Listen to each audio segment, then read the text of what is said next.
So, hello and welcome, friends. Welcome back to our lecture series on combustion and flame.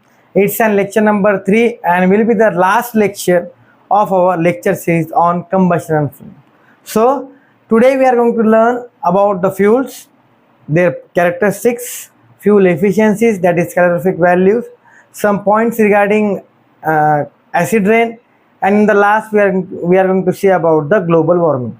So today in this topic we are going to discuss all these topics one by one simultaneously and in the easy way. So let's start. So first of all, we are going to see about the fuel. What do you mean by fuel? To whom we can call it as it's a fuel. So we'll start with the definition. Any substance that burns, if any substance that burns to produce heat and light, it is called as fuel. Any substance in nature which can able to burn, and after burning, if it produces heat and light, it will be called as fuel. For example, we can take the example of wood. When we burn the wood, it can able to produce heat and light, and that's why we call wood as a fuel. In the same way, if we take the example of stone, when we burn it, it will get heated only. It will not produce heat and light. So we can't call stone as a fuel.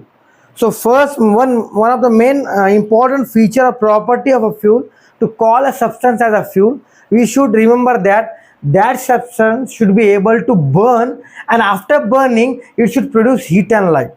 If a substance burns and after burning it is producing heat and light, we can call it as fuel. So in this way, fuel can be defined as any substance in the universe or in the nature which can able to burn, and after burning, if it produces heat and light, we can call it as fuel. So in this way we can define the fuel, and some simple formula I had given you, or the representation of the definition in a diagrammatic way, or not a diagrammatic way but an easy way, in a flowchart manner. I have described this definition in the flowchart manner. You can remember it. It's an easy way to understand and remember. A substance burns to produce heat and light will be called as fuel.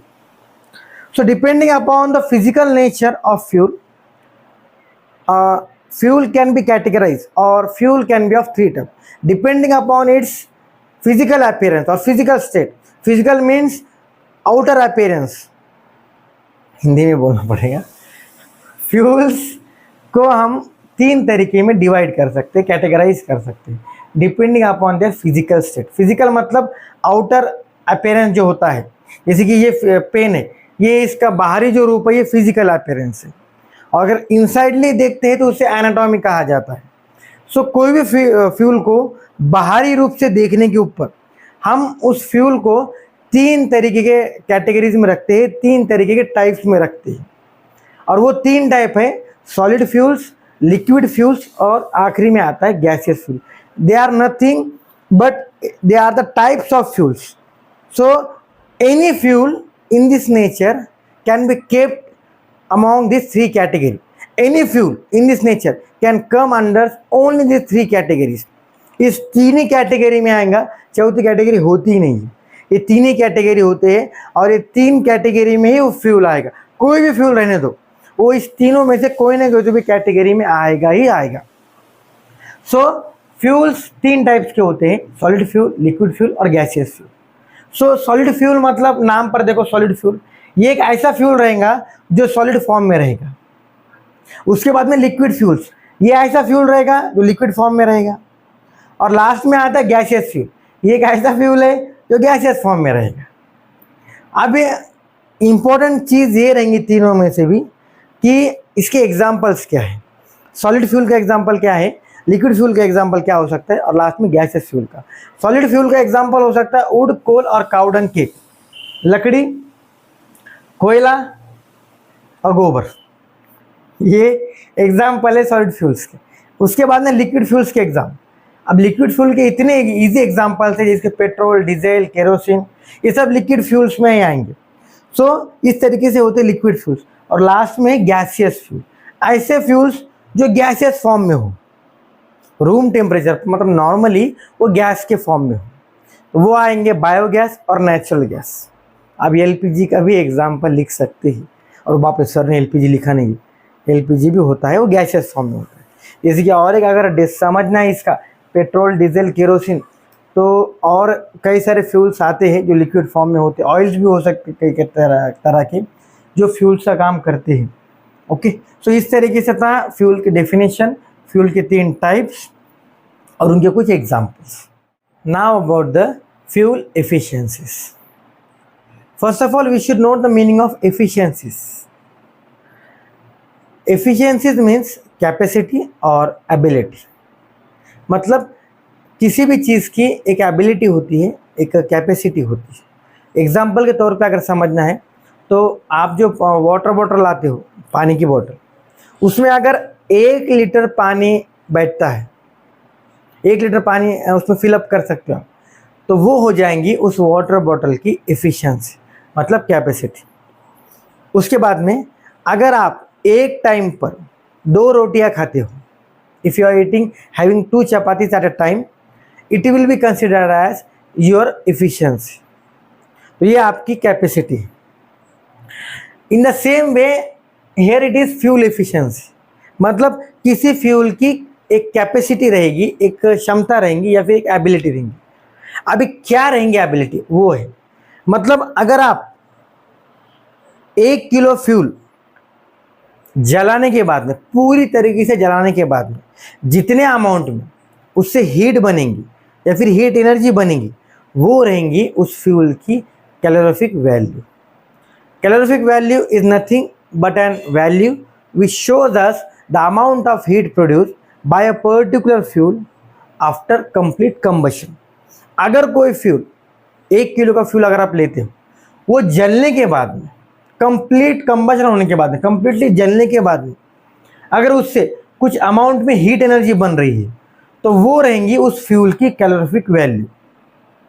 For example, अगर आपके पास कोई एक bike है, 2 wheeler है, आपने उसके अंदर 1 litre petrol डाल दिया और 1 लीटर पेट्रोल पूरा ख़त्म होने के बाद में, पूरा यूज़ होने के बाद में अगर आपकी बाइक 70 किलोमीटर चल पाती है, डिस्टेंस ट्रैवल कर पाती है, तो वो हो जाएगा आपके बाइक का, आपके गाड़ी का एवरेज। तो हम कह सकते हैं कि हमारे गाड़ी का एवरेज है 70 किलोमीटर्स। अब ये आपने डिसाइड किया 1 लीटर पेट्रोल के ऊपर। जब 1 लीटर पेट्रोल पूरी तरीके से यूज़ हो जाता है और उस 1 लीटर पेट्रोल ख़त्म होने के बाद में जितना किलोमीटर आपकी गाड़ी चलेंगी, वो रहेंगी आपकी गाड़ी का एवरेज या फिर गाड़ी का जो एफिशिएंसी रहेंगी, वो रहेंगी आपकी गाड़ी की एफिशिएंसी। इन द सेम वे जब आप कोई 1 kg ऑफ फ्यूल लेते हो और 1 kg फ्यूल लेने के बाद में जब आप उसको जलाते हो, कंप्लीटली जल जाता है, वो कंप्लीट कंबशन होने के बाद में उसमें से जब कुछ हीट निकलती है, तो वो रहेंगी उस फ्यूल की कैलोरीफिक वैल्यू। मतलब हीट गिनने की एक वैल्यू होती है, उस वैल्यू कहा जाता है कैलोरीफिक वैल्यू। एक प्रकार से हीट गिनने की वैल्यू होती है। और इस कैलोरीफिक वैल्यू को एक्सप्रेस किया जाता है किलोजूल पर केजी में, मतलब केजे पर केजी, किलोजूल पर किलोग्राम में इसको एक्सप्रेस किया जाता है। जैसे कि फॉर एग्जांपल आप एक वेइंग मशीन पर आप खड़े रहे हो, खड़े रहने के बाद में उस वेइंग मशीन में कुछ नंबर्स आएंगे, तो जो भी नंबर आएंगे वो रहेगा आपका वेट। मतलब फॉर एग्जांपल आप एक वेट मशीन पर आप खड़े हो, वेट मशीन पर खड़े रहने के बाद में उस वेइंग मशीन के अंदर एक नंबर आ गया 50, तो वो जो 50 रहेगा वो आपका वेट रहेगा, वज़न रहेगा। और उसी वज़न को आप गिनते काय में हो, उसका यूनिट क्या है, केजी, मतलब किलोग्राम। इन द सेम वे जब कोई 1 किलो फ्यूल पूरी तरीके से जल जाता है, कुछ भी नहीं रहता, उसका पूरा कंप्लीट कंबशन होता है, और वो 1 किलो फ्यूल जलने के बाद में जब कुछ हीट एनर्जी बनती है, कुछ हीट निकलती है, तो वो हीट एनर्जी जो बनती है 1 किलो फ्यूल जलने के बाद में, वो रहेंगी उस फ्यूल की कैलोरीफिक वैल्यू। जैसे कि मैं एक मशीन पर खड़ा रहता हूँ, खड़े रहने के बाद में जो भी एक नंबर आएगा वो मेरा वेट रहेगा। जैसे कि 50 है, 60 है, 80 है, और उस वेट को मैं एक्सप्रेस करूँगा, बताऊँगा कि बाबा एक 80 किलो का मैं हूँ, 70 किलो का मैं हूँ। इन द सेम में जो भी कैलोरीफिक वैल्यू आएंगे उसको एक्सप्रेस किया जाएगा, मतलब बताया जाएगा केजे पर केजी। जैसे कि अगर आप डिस्टेंस को आपको बताना है, एक्सप्रेस करना है, तो आप किलोमीटर में एक्सप्रेस करते हो। पानी को, लिक्विड को बताना है तो लीटर में एक्सप्रेस करते हो। सॉलिड चीज़ों को बताना है तो ग्राम या फिर किलोग्राम्स में आप एक्सप्रेस करते हो। इन द सेम वे अगर हीट को आपको बताना है कि कितने अमाउंट में हीट बनी, तो वो आपको एक्सप्रेस करना पड़ेगा केजे पर केजी, किलो जूल पर किलोग्राम, ये उसका फुल फॉर्म है। और जितनी ज़्यादा कैलोरीफिक वैल्यू रहेंगी उतना ही फ्यूल को अच्छा समझा जाएगा। जितना आपके गाड़ी को एवरेज ज़्यादा रहेगा उतना ही गाड़ी को अच्छा समझा जाता है। जितना कम एवरेज रहेगा उतना गाड़ी को समझा जाता है कि इसका एवरेज कम है, ये गाड़ी हम प्रीफर नहीं करेंगे ट्रैवलिंग के लिए। इन द सेम वे जितनी कैलोरीफिक वैल्यू ज़्यादा रहेगी वो फ्यूल उतना ही बेहतर समझा जाएगा, उतना ही अच्छा समझा जाएगा। अब कुछ एग्जाम्पल देखते हैं हम कुछ फ्यूल्स के, जिसमें उसकी कैलोरीफिक वैल्यू क्या है वो बताई गई है। जैसे कि हाइड्रोजन एक प्रकार का गैसियस फ्यूल है, उसकी कैलोरीफिक वैल्यू होती है 1,50,000 और ये सबसे हाईएस्ट कैलोरीफिक वैल्यू है। तो ये जो फ्यूल रहेगा ये बेटर फ्यूल रहेगा, पर ये जो फ्यूल है ये फ्लेमेबल है या फिर इनफ्लेमेबल है, एक चिंगारी से भी भड़क जाता है। तो इसको ट्रांसपोर्ट करना, हैंडल करना बहुत ही मुश्किल होता है, क्योंकि ये अगर भड़क गया, जल गया, तो आजू बाजू को भी लेकर भड़क जाता है। मतलब इतना खतरनाक होता है गैस। जो हमारा एलपीजी होता है वो फूटने के बाद जितना नुकसान होता है उससे 3 गुना ज़्यादा नुकसान ये करता है। ये अगर कहीं फटता है, आप सोचो कहीं एलपीजी गैस फटा तो कितना डिस्ट्रक्शन होता है, कितना डैमेज होता है। उससे 3 गुना डिस्ट्रक्शन इस गैस से होता है अगर ये फट गया तो यूजुअली इसको नॉर्मली यूज़ करते नहीं है, ये सिर्फ रॉकेट में यूज़ किया जाता है। It is use as a rocket fuel. उसके बाद में और कुछ गैस होते हैं, मीथेन, एलपीजी, जो कि गैसियस फ्यूल ही है। ये जो गैस होते हैं इनको यूज़ किया जाता है एज अ डोमेस्टिक फ्यूल, मतलब घर में यूज़ कर सकते हैं उसको। कुछ मीथेन का यूज़ ओवन में होता है और एलपीजी का यूज़ हमारे कुकिंग में होता है। ये इनकी भी कैलोरीफिक वैल्यू हाई है पर हाइड्रोजन से कम है। एलपीजी की 50,000 है और मीथेन की 55,000, ऐसी कुछ कैलोरीफिक वैल्यू है इनकी। इनको भी यूज़ किया जाता है डोमेस्टिक फ्यूल पे। और सबसे एक अच्छी बात है कि ये जो फ्यूल जलते हैं, जलने के बाद में इनसे धुआं नहीं निकलता है। जैसे कि लकड़ी जलती है, कोयला जलता है तो उसमें धुआं निकलता है और वो हार्मफुल होता है। पर ये जलने के बाद में दे बर्न स्मोकलेस। स्मोक का मतलब होता है धुआं। ये स्मोकलेस जलते हैं, मतलब धुआं नहीं निकलता है। एलपीजी गैस जला आप, धुआं नहीं निकलेगा। तो ये भी कुछ फ्यूल है, इनकी भी कैलोरीफिक वैल्यू होती है। ऐसे और 2 फ्यूल आते हैं, लिक्विड फ्यूल होते हैं, पेट्रोल और डीजल। इनको हम यूज़ करते हैं हमारे व्हीकल्स के अंदर, ऑटोमोबाइल्स के अंदर। ऑटोमोबाइल्स कुछ नहीं, व्हीकल्स का नाम। व्हीकल्स 4 व्हीलर, 3 व्हीलर, 2 व्हीलर में हम इनको यूज़ करते हैं। पर ये जो फ्यूल होते हैं ये जलने के बाद में हार्मफुल गैसेस रिलीज करते हैं और इनके कुछ इफेक्ट, साइड इफेक्ट होते हैं एनवायरनमेंट को। अब आगे हम पढ़ेंगे एसिड रेन में, ग्लोबल वार्मिंग में हम पढ़ेंगे कि कैसे इन फ्यूल्स के जलने के बाद में कुछ हार्मफुल गैसेस बनते हैं और उनसे कैसा ग्लोबल वार्मिंग और एसिड रेन होते हैं, ये हम आगे पढ़ेंगे। ये थोड़ी सी इंफॉर्मेशन थी फ्यूल एफिशिएंसी के बारे में कि फ्यूल एफिशिएंसी क्या होती है। उसके कुछ एग्जांपल्स होते हैं, कैलोरीफिक वैल्यू क्या होती है, कैलोरीफिक वैल्यू ज़्यादा रही तो क्या रहेगा, और उसके बाद में कुछ फ्यूल्स के एग्जांपल थे, उनकी कैलोरीफिक वैल्यू थी। ऐसे कई सारे फ्यूल्स हैं, वुड है, काउडंग केक है, कोल है, कई सारे फ्यूल्स है। हर एक की कैलोरीफिक वैल्यू डिफरेंट होती है। कुछ की सेम भी होती है पर बहुत कम फ्यूल की सेम रहेंगी, ज़्यादातर फ्यूल्स की कैलोरीफिक वैल्यू डिफरेंट होती है। सो इस तरीके से था फ्यूल एफिशिएंसी के बारे में। So characteristics of a good fuel. अभी हम यहाँ पर देख रहे हैं कुछ फीचर्स, कुछ key points about a good fuel. Usually in the nature good fuel और ideal fuel is not available, क्योंकि सभी की सभी ये प्रॉपर्टी एक सिंगल फ्यूल के अंदर कभी देखने को नहीं मिली। अभी आइडियल का मतलब होता है, या फिर आइडियल फ्यूल का मतलब होता है परफेक्ट फ्यूल।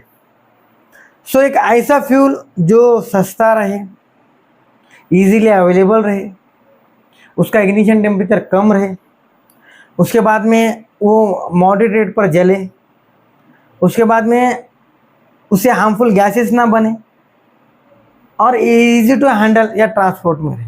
ये सभी के सभी प्रॉपर्टी एक फ्यूल में देखने को नहीं मिली, इसलिए आइडियल फ्यूल नेचर में एग्जिस्ट ही नहीं करता। बेटर फ्यूल हो सकते हैं, अच्छे फ्यूल हो सकते हैं, पर एक आइडियल फ्यूल मतलब परफेक्ट फ्यूल नहीं होता है। जैसे कि अगर आप समझना चाहें आइडियल स्टूडेंट, अब आइडियल स्टूडेंट की कुछ प्रॉपर्टीज रहेंगे, जैसे कि वो रोज स्कूल को आए, रेगुलर रहे, एक भी दिन एब्सेंट ना रहे, कहीं बीमार ना गिरे, हर सब्जेक्ट में आउट ऑफ मार्क ले, स्पोर्ट्स में भी आगे रहे, पढ़ाई में भी आगे रहे, और उसके बाद में डिसिप्लिन में भी आगे रहे, हर चीज़ में वो आगे रहेगा, बुक्स भी टाइम पे कंप्लीट करेंगे। तो ये सभी के सभी प्रॉपर्टीज एक स्टूडेंट में देखने को नहीं मिलेंगे। लगभग दिख सकते हैं, 10 आउट ऑफ 9 8 दिख सकते हैं, पर 10 आउट ऑफ 10 पूरे के पूरे प्रॉपर्टीज एक स्टूडेंट में देखने को नहीं मिलेंगे, क्योंकि in last we are humans, we are error prone, we have some errors we need in it. In the same way this is also fuel. हर चीज में कभी ना कभी थोड़ी कहीं ना कहीं तो भी कमी रहेगी, वो कहीं ना कहीं तो भी कम गिरेगा ही गिरेगा। अगर वो एक भी प्रॉपर्टी में कम गिरता है तो उसे हम आइडियल फ्यूल नहीं कहेंगे। अगर किसी फ्यूल को आइडियल बनना है तो ये सभी के सभी चीज़ें उसमें अवेलेबल होना ज़रूरी है। आप कोई भी एक फ्यूल का एग्जांपल ले लो, कोई भी, और उस फ्यूल के अंदर ये सभी के सभी प्रॉपर्टी पाए जाते हैं, देखो एक बार, मेरे हिसाब से प्रॉपर्टीज नहीं पाए जाएंगे, कोई भी फ्यूल समझ लो। तो इन the same way ideal fuel तो नहीं होता है, पर कुछ आइडियल फ्यूल की कुछ प्रॉपर्टीज है कि किसे हम आइडियल फ्यूल कह सकते, कोई आइडियल फ्यूल का किसी को भी हम आइडियल फ्यूल नहीं बोल सकते, पर कुछ प्रॉपर्टीज है कि किसे हम आइडियल फ्यूल बोल सकते, मतलब समझ सकते हैं। सो आइडियल फ्यूल की कुछ प्रॉपर्टीज है जिसे गुड फ्यूल के रूप में बताया गया है। सबसे पहले आइडियल फ्यूल या फिर गुड फ्यूल चीप होना चाहिए, सस्ता होना चाहिए, और वो फ्यूल इजीली अवेलेबल होना चाहिए, मतलब जब चाहे जहाँ चाहे वो अवेलेबल होना चाहिए। उसके बाद में उस फ्यूल की कैलोरीफिक वैल्यू ज़्यादा होना चाहिए। नेक्स्ट, जलने के बाद में उससे हार्मफुल गैसेस निकलना नहीं चाहिए। उसके बाद में जब वो जलने के बाद में उससे कुछ अनडिजायरेबल मतलब अनवांटेड सब्सटेंस रहना नहीं चाहिए। जैसे कि फॉर एग्जांपल वुड को अगर आप जलाते हो तो वुड जलने के बाद में कोल बनता है, और कोल में कार्बन होता है। ये कार्बन से अगर ये कार्बन हवा में फैल गया तो इसके वजह से आपको रेस्पिरेटरी प्रॉब्लम्स हो सकते हैं, मतलब सांस लेने में तकलीफ हो सकती है। अगर इसके पार्टिकल्स, कार्बन के पार्टिकल्स ये आपके नोज के थ्रू लंग्स में एंटर कर गए तो आपको अस्थमा या फिर ब्रोंचाइटिस, आगे हम पढ़ेंगे रेस्पिरेटरी डिसीज होने के चांसेस या फिर रेस्पिरेटरी प्रॉब्लम्स होने के चांसेस है आपको। उसके बाद में safe to handle and transport, safe to handle होना चाहिए और इजी टू ट्रांसफर होना चाहिए। And burns at a moderate rate, जले पर आराम से जले। और लास्ट में should have low ignition temperature, आपको ये लो इग्निशन टेम्परेचर, उसके बाद में ये, या फिर वो पहला वाला चीप एंड इजी अवेलेबल, ये 3 से 4 प्रॉपर्टी या 2 से 3 या हार्डली देखने को मिलेंगे। पूरे के पूरे प्रॉपर्टीज आपको कोई भी फ्यूल में देखने को नहीं मिलेंगे। सो इसलिए मैं कह रहा था कि कोई भी फ्यूल को हम आइडियल फ्यूल नहीं बोल सकते। हाँ, ठीक ठाक फ्यूल बोल सकते, एवरेज फ्यूल बोल सकते, पर आइडियल फ्यूल नहीं बोल सकते। सो इस तरीके से था कुछ कैरेक्टरिस्टिक्स ऑफ गुड फ्यूल के बारे में, मतलब गुड फ्यूल हम किसे बोल सकते हैं, उसे कुछ प्रॉपर्टीज थे वो हमने देखे, और इसी के द्वारा हमने ये समझा है, वापस एक बार रिपीट कर रहा हूँ, कि आइडियल फ्यूल इस नेचर में एग्जिस्ट नहीं करता है। बस यही बोलना था मुझे। So now some harmful products which are obtained on burning of fuels. कुछ harmful products होते हैं फ्यूल्स के जलने के बाद में ये रिलीज़ किए जाते हैं फिर बनते हैं, वो हम देखेंगे। और उसके बाद में एसिड रेन के बारे में स्टेप बाय स्टेप देखेंगे। सो ये जो टॉपिक है इसमें ध्यान की बहुत ज़रूरत है, बी अटेंटिव, क्योंकि each and every step required attention. अगर आपका थोड़ा भी कॉन्सेंट्रेशन इधर उधर हुआ तो आपको ये समझेंगे नहीं, क्योंकि ये जो नीचे का जो टॉपिक है एसिड रेन का, ये बहुत ही इंपॉर्टेंट टॉपिक है from exam point of view as well as from the competitive exam point of view. ये दूसरे भी एग्जाम में आते हैं। So be attentive, concentrate on this topic. बाहर का सब भूल जाओ, ये टॉपिक बहुत इंपॉर्टेंट है। फिर से मैं बोल रहा हूँ, फुल्ली कॉन्सेंट्रेट रहो। सो कुछ फ्यूल्स होते हैं, वो जलने के बाद में कुछ हार्मफुल प्रोडक्ट्स उनसे निकलते हैं। जैसे कि फ्यूल होते हैं वुड, कोल एंड पेट्रोलियम। ये जब जलते हैं तो इनसे निकलता है अनबर्न कार्बन पार्टिकल्स। कुछ अनबर्न कार्बन पार्टिकल्स होते हैं, ब्लैक कलर के होते हैं, और ये इनकम्प्लीट कंबशन के वक्त देखने को मिलते हैं। जब कोई वो फ्यूल इनकम्प्लीटली जलता है तो उसमें ऐसा ब्लैक लेयर एक आ जाती है, वो कुछ नहीं अनबर्न कार्बन पार्टिकल होता है, मतलब पूरी तरीके से कार्बन जला हुआ नहीं होता है। और ये जब कार्बन पार्टिकल्स एयर में फैल जाते हैं, और एयर में फैलने के बाद में धूल के माफिक फैलते हैं, और जब इस पार्टिकल्स को कोई इनहेल कर लेता है तो इनहेल करने के बाद में उस इंडिविजुअल को रेस्पिरेटरी प्रॉब्लम होने के चांसेस है। रेस्पिरेटरी मतलब होता है रिलेटेड टू लंग्स, लंग्स से संबंधित होते हैं। और ऐसे प्रॉब्लम्स जो होते हैं उनके एग्जांपल है अस्थमा, ब्रोंचाइटिस। ब्रोंचाइटिस कुछ नहीं, एक लंग्स का प्रॉब्लम होता है, फेफड़ों का प्रॉब्लम होता है। जब हम कुछ इन्फेक्टेड चीज़ सांस के द्वारा हमारे लंग्स में जाती है तो उसके द्वारा लंग्स में कुछ प्रॉब्लम अगर होते हैं तो उसे कहा जाता है रेस्पिरेटरी प्रॉब्लम्स। तो ये होते किससे? इन फ्यूल्स से। और इन फ्यूल्स के अंदर क्या होता है? Unburn carbon particles. एक ब्लैक रंग का कार्बन होता है जिसे अनबर्न रह जाता है, वो उसे हम कहते हैं अनबर्न कार्बन पार्टिकल्स। जैसे कोई लकड़ी आप जलाओ, लकड़ी जलाने के बाद में वो जो ब्लैक लेयर आ जाती है ना लकड़ी जलने के बाद में उस लकड़ी के ऊपर, वो होता है अनबर्न कार्बन पार्टिकल्स। और ऐसे कार्बन पार्टिकल्स अगर आपके बॉडी के अंदर जाते हैं with the help of your nose, lungs, nose के द्वारा जब वो आपके लंग्स में जाते हैं तो इससे आपको होते हैं रेस्पिरेटरी प्रॉब्लम्स। और वो रेस्पिरेटरी प्रॉब्लम्स क्या है? अस्थमा और ब्रोंचाइटिस। उसके बाद में आते हैं कुछ और फ्यूल्स, ये भी कुछ प्रॉब्लम क्रिएट करते हैं। पेट्रोल, डीजल, केरोसिन, ये जो है वो लिक्विड फ्यूल्स है। तो ये जब फ्यूल जलते हैं, इन फ्यूल्स के जलने के बाद में एक गैस बनता है, उसका नाम है कार्बन मोनोऑक्साइड। हमने प्रीवियसली देखा था कि कार्बन मोनोऑक्साइड एक बहुत ही हार्मफुल गैस होता है जो इनकम्प्लीट कंबशन के वक्त बनता है। अगर कोई सब्सटेंस इनकम्प्लीटली जलता है या फिर इनकम्प्लीट कंबशन होता है उसके अंदर, दोनों वन एंड सेम ही है, तो उसके द्वारा एक गैस रिलीज किया जाता है। उस गैस का नाम होता है कार्बन मोनोऑक्साइड। अगर कोई चीज़ में कंप्लीट कंबशन देखने को मिल रहा है तो उससे कार्बन डाइऑक्साइड रिलीज होगा। और कोई चीज़ में अगर इनकम्प्लीट कंबशन देखने को मिल रहा है, इनकम्प्लीटली अगर वो जल रही है, तो उससे आपको देखने को मिलेगा कार्बन मोनोऑक्साइड रिलीज होगा। तो इन द सेम वे जो पेट्रोल, डीजल, केरोसिन है, ये इनकम्प्लीट कंबशन के बाद में इनसे गैस रिलीज होगा, उस गैस का नाम है कार्बन मोनोऑक्साइड।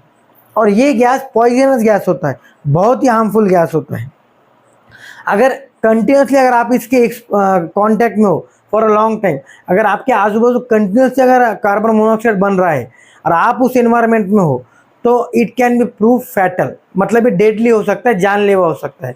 अगर आपके एनवायरनमेंट में आजू बाजू कार्बन मोनोऑक्साइड बन रहा है और आप उसे कंटिन्यूसली उसके एनवायरनमेंट में, वैसे एनवायरनमेंट में आप हो, उसी के साथ एक्सपोजर में हो आप हो, if you are expose to carbon monoxide for a long time, it can may prove fatal to you.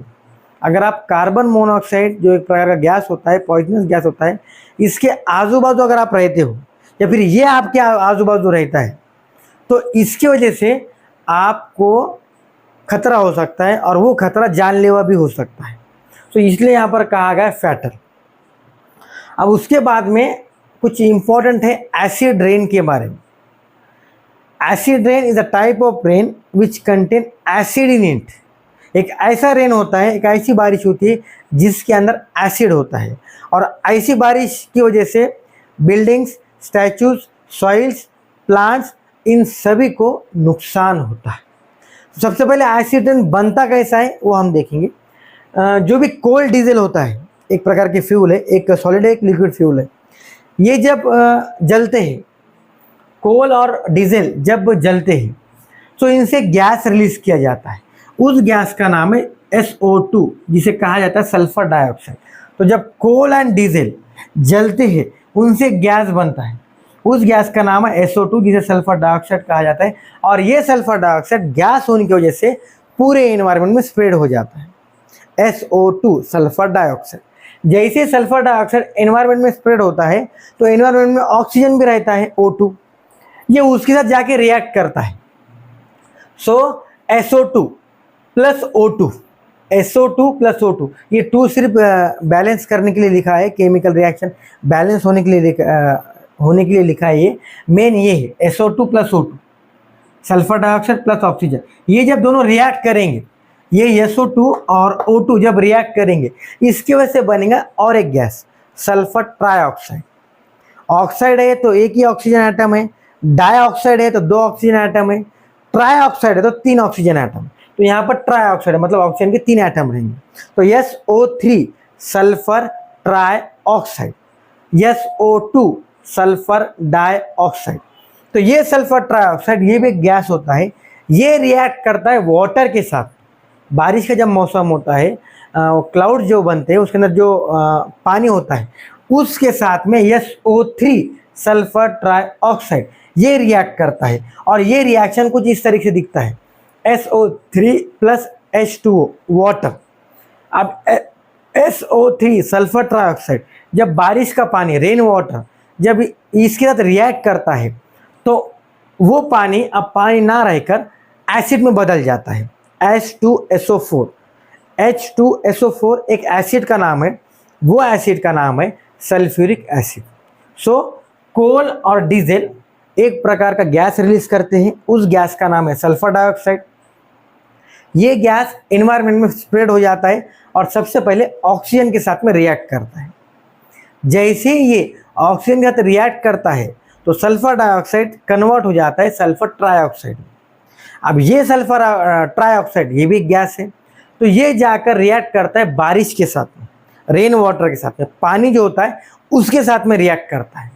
अब जैसे सल्फर ट्राइऑक्साइड रेन वाटर के साथ में रिएक्ट कर लेता है तो उससे बनता है सल्फ्यूरिक एसिड, एक प्रकार का एसिड बनता है। अब वो जो पानी है नॉर्मल पानी ना रहकर वो एक एसिड में तब्दील हो जाता है, एसिड में बदल जाता है, और उस एसिड का नाम है सल्फ्यूरिक एसिड H2SO4। और जब ये एसिड ज़मीन पर आता है तो ये इसे कहा जाता है एसिड रेन। रेन है और उस रेन में एसिड है, इसीलिए इसको कहा जाता है एसिड रेन। और इसी एसिड रेन की वजह से कुछ हार्मफुल इफेक्ट होते हैं स्टैचूज़ पर, बिल्डिंग्स पर, प्लांट्स पर और सॉइल पर। उसके बाद में और कुछ फ्यूल्स होते हैं या फिर वो कुछ फ्यूल्स जहाँ पर यूज़ होते हैं उन इंजन्स के द्वारा भी कुछ गैस रिलीज होता है। जैसे पेट्रोल के इंजन्स, जो भी पेट्रोल के इंजन्स होते हैं उनसे एक गैस रिलीज होता है, उसका नाम है nitrogen oxide, NO, nitrogen oxide. ये गैस रिलीज होता है। ये गैस रिलीज होने के बाद में जैसे SO2 ऑक्सीजन से रिएक्ट हो रहा था, वैसा ही नाइट्रोजन ऑक्साइड रिएक्ट होता है ऑक्सीजन के साथ। जो भी ये दोनों भी गैसेस है सबसे पहले ऑक्सीजन के साथ रिएक्ट करते हैं, उसके बाद वाटर के साथ रिएक्ट करते हैं।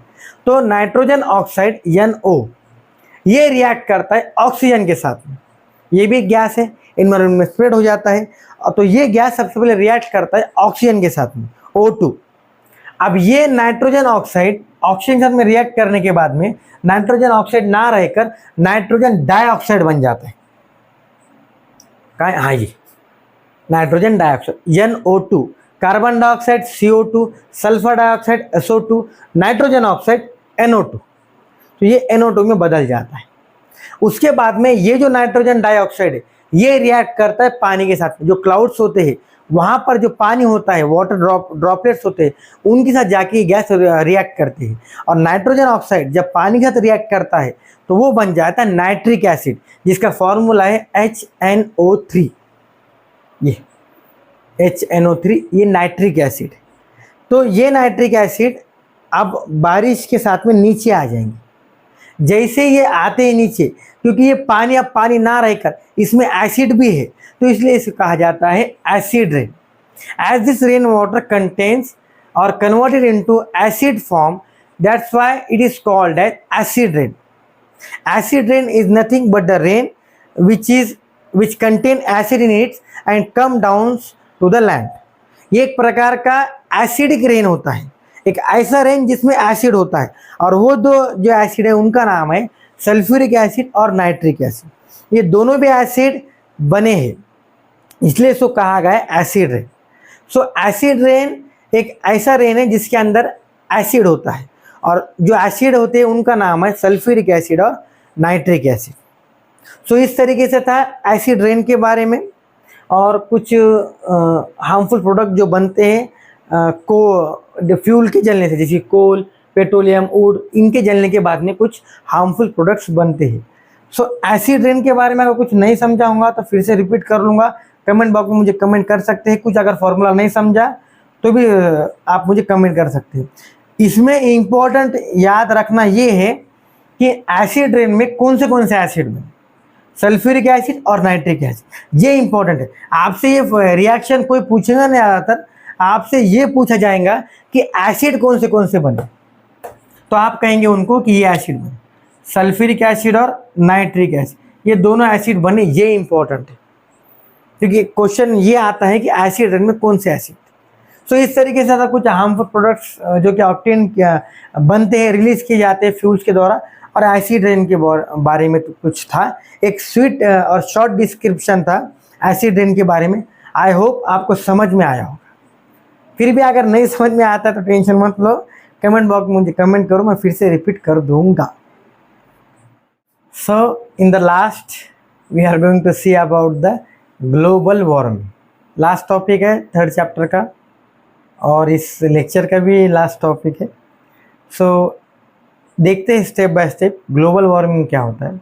वार्मिंग का मतलब सब आपको पता है, वार्निंग नहीं, वार्मिंग, WARMING, वार्मिंग।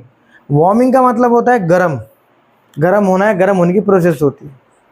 अब ग्लोबल वार्मिंग मतलब होता है, ग्लोबल का मतलब होता है ओवरऑल, टोटल या फिर यूनिवर्स। जब अर्थ का टेम्परेचर बढ़ जाता है, जो भी अर्थ होती है, हमारी ज़मीन जो होती है, जब उसका तापमान, उसके एटमॉस्फेयर का टेम्परेचर राइज हो जाता है, उसे कहा जाता है ग्लोबल वार्मिंग। ग्लोबल का मतलब होता है यूनिवर्स भी आता है, ओवरऑल भी आता है, फिर टोटल भी आता है। टोटल ज़्यादातर यूज़ नहीं होता है, पर ग्लोबल का मतलब होता है ओवरऑल या फिर यूनिवर्स। जब अर्थ का एटमॉस्फेयर का टेम्परेचर बढ़ जाता है, अब जो हमारी अर्थ है उसके आजू बाजू का जो टेम्परेचर है, वातावरण जो होता है, उसका जब टेम्परेचर बढ़ जाता है तो उसे हम कहते हैं ग्लोबल वार्मिंग। डिफाइन करना है, it's an increase in earth atmospheric temperature और it's an increase in temperature of the atmosphere. पानी पीना या आराम से पानी पीना, दोनों का मतलब एक ही रहेगा। It's an increase in temperature of the earth atmosphere और it's an increase in earth atmospheric temperature. एक प्रकार से अर्थ के एटमॉस्फेयर का टेम्परेचर बढ़ जाता है। अब अर्थ का टेम्परेचर बढ़ता क्यों है भाई? ऑटोमेटिकली तो नहीं बढ़ सकता। बढ़ने की वजह है due to increase in concentration of carbon dioxide. Carbon dioxide का अगर कॉन्सेंट्रेशन, एक्यूमुलेशन होता है या फिर कॉन्सेंट्रेशन, मात्रा, अमाउंट अगर बढ़ जाता है, गैस है एक प्रकार का, अगर कार्बन डाइऑक्साइड का अमाउंट बढ़ जाता है तो ये जो गैस है, इसकी वजह से जो अर्थ में से जो हीट निकलती है वो बाहर नहीं जा पाती।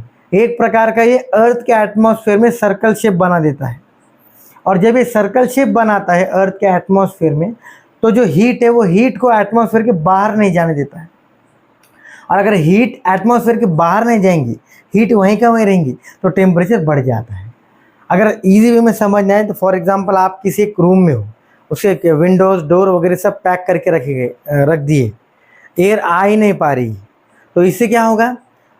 रूम का टेम्परेचर बढ़ जाएगा क्योंकि वहाँ पर हवा आ नहीं रही है और अंदर की हीट बाहर नहीं जा पा रही, इसलिए उस रूम का टेम्परेचर बढ़ गया। इन द सेम वे ये जो गैस होता है CO2, ये अर्थ के एटमॉस्फेयर के आजू बाजू एक रिंग बनाता है, और उस रिंग की वजह से अर्थ का जो वेपर्स होती है, जो हीट होती है, वो एटमॉस्फेयर के बाहर नहीं जा पाती, और वो बाहर नहीं जाने की वजह से अर्थ का टेम्परेचर बढ़ जाता है, हीट वहीं की वहीं रहने की वजह से। और इसी CO2 को ग्रीन हाउस गैस भी बोला जाता है। ग्रीन हाउस गैस बोलने की वजह है because green house gases are those gases which traps the heat. Heat को पकड़ के रखती है, पकड़ने की वजह से हीट वहीं की वहीं रुक जाती है, और अगर हीट वहीं की वहीं रुक गई तो हीट वहीं के वहीं रुकने की वजह से आजू बाजू का जो टेम्परेचर है वो बढ़ जाता है। सो CO2 is a greenhouse gas that means it will trap heat. और जहाँ पर भी CO2 का एक्यूमुलेशन ज़्यादा रहेगा वहाँ पे हीट ऑटोमेटिकली बढ़ेगी, क्योंकि हीट वहाँ की बाहर जा ही नहीं पाएंगे। तो ग्लोबल वार्मिंग होने की सबसे मेन वजह है due to accumulation of CO2 और due to increase in concentration of CO2। CO2 is nothing but an gas. और ग्लोबल वार्मिंग की वजह से क्या होता है, ग्लेशियर जो कि बर्फीले पहाड़ जो होते हैं, ग्लेशियर जो होते हैं वो पिघलना चालू हो जाते हैं। और वो एक बार पिघल गए तो वो पिघलने की वजह से वो जो बर्फ़ है वो सी में चल जाता है, समंदर में चल जाता है। अब बर्फ़ जो है समंदर में जाने के बाद में और पिघलना चालू होता है और वो बर्फ़ की वजह से सी लेवल का वाटर जो है वो बढ़ जाता है। और वो वाटर बढ़ने की वजह से वहाँ आगे जाकर फ्लड आने के चांसेस बढ़ जाते हैं। अब जो लोग कोस्टल एरियाज में रहते हैं, मतलब नदी के किनारे जो रहते हैं, कोस्टल का मतलब होता है नदी का किनारा, यहाँ पर जो लोग होते हैं या फिर यहाँ का जो एरिया होता है, यहाँ पर बाढ़ आने की, फ्लड आने की चांसेस बढ़ जाते हैं। और फ्लड आएगा तो उसके से नुकसान ही होगी। सो अगर इस एनवायरनमेंट में CO2 का कॉन्सेंट्रेशन बढ़ जाता है तो CO2 बढ़ेगा तो CO2 हीट को बाहर नहीं जाने देंगे एटमॉस्फेयर, उसकी वजह से हीट भी बढ़ेगी। और हीट बढ़ेगी तो टेम्परेचर भी बढ़ेगा। टेम्परेचर अगर बढ़ता है तो इसकी वजह से होगी ग्लोबल वार्मिंग। और ग्लोबल वार्मिंग के कुछ इफेक्ट्स होते हैं, जैसे कि melting of the glacier. If melting of glacier occurs, it will go into the sea. Sea level will increase, and if the sea level water increases, it can cause floods in the coastal areas. So एक छोटा सा flow chart देख लेंगे हम, उसके द्वारा समझेंगे कि CO2 बढ़ता क्यों है। जो मेन रीज़न है CO2 बढ़ने का वो है डिफॉरेस्टेशन, मतलब कटिंग डाउन ऑफ ट्रीज। अगर आप ट्रीज को कट करते हो, ट्रीज कट होंगे तो CO2 बढ़ेगा, क्योंकि CO2 एक्सेप्ट किया जाता है, लिया जाता है ट्रीज से। और ट्रीज इसको इसलिए लेते ताकि वो CO2 फोटोसिंथेसिस में यूज कर सके। CO2 + H2O ग्लूकोज बनता है, शुगर बनती है, फोटोसिंथेसिस में काम आता है CO2। और अगर ट्रीज ही नहीं रहेंगे तो CO2 कॉन्सेंट्रेशन बढ़ जाएगा। CO2 बढ़ा तो फिर ये सारे इफेक्ट देखने को मिलेंगे। तो अगर आपको CO2 का इफेक्ट कम करना है, एक्यूमुलेशन कम करना है, कॉन्सेंट्रेशन कम करना है, अमाउंट कम करनी है, तो ट्रीज प्लांट किया करो, कटिंग ऑफ ट्रीज बंद कर दो। इससे क्या होगा, CO2 का लेवल कम हो रहेगा, बढ़ेगा, नॉर्मल रहेगा, और उससे ग्लोबल वार्मिंग नहीं होगी। सो इस तरीके से था ग्लोबल वार्मिंग के बारे में डेफिनेशन क्या होती है, क्यों बढ़ती है, बढ़ी तो इफेक्ट क्या होगा और किसकी वजह से बढ़ती है। ये CO2 नॉर्मली ज़्यादातर ट्रीज से ही बढ़ता है। अगर आप ट्रीज की कॉन्सेंट्रेशन, ट्रीज की मात्रा ज़्यादा रखते हैं, ट्रीज का नंबर ज़्यादा रखते हैं, तो भले ही फ्यूल्स के द्वारा, कोई फ्यूल्स द्वारा CO2 कितना भी निकले तो उससे कोई फ़ायदा नहीं होगा, क्योंकि ट्रीज है ना, ट्रीज उसको एक्सेप्ट कर लेंगे। सो फ्यूल का यूज़ अगर आपने कम करना ही चाहिए, अगर नहीं भी होता है वो, अगर बोलने से भी कम हो जाना नहीं, वो कम नहीं होगा कोई बात नहीं, पर ट्रीज का प्लांटेशन ज़रूरी है। अगर आप ट्रीज का प्लांटेशन करते हो ना तो ऑटोमेटिकली CO2 का बैलेंस मेंटेन किया जाएगा और उसकी वजह से ग्लोबल वार्मिंग नहीं होगी। तो इस तरीके से था कुछ ग्लोबल वार्मिंग के बारे में पॉइंट्स, इंट्रोडक्शन, डेफिनेशन और उसके इफेक्ट। सो इसी के साथ हमने लेक्चर नंबर 3 कंप्लीट कर दिया है, और इसी के साथ हमारा जो कंबशन एंड फ्लेम है वो चैप्टर भी ख़त्म हो चुका है। कुछ डाउट होता है कमेंट बॉक्स में कमेंट करो, फिर से बोल रहा हूँ, और अगर नहीं रहता हो तो very good. So thank you all of you.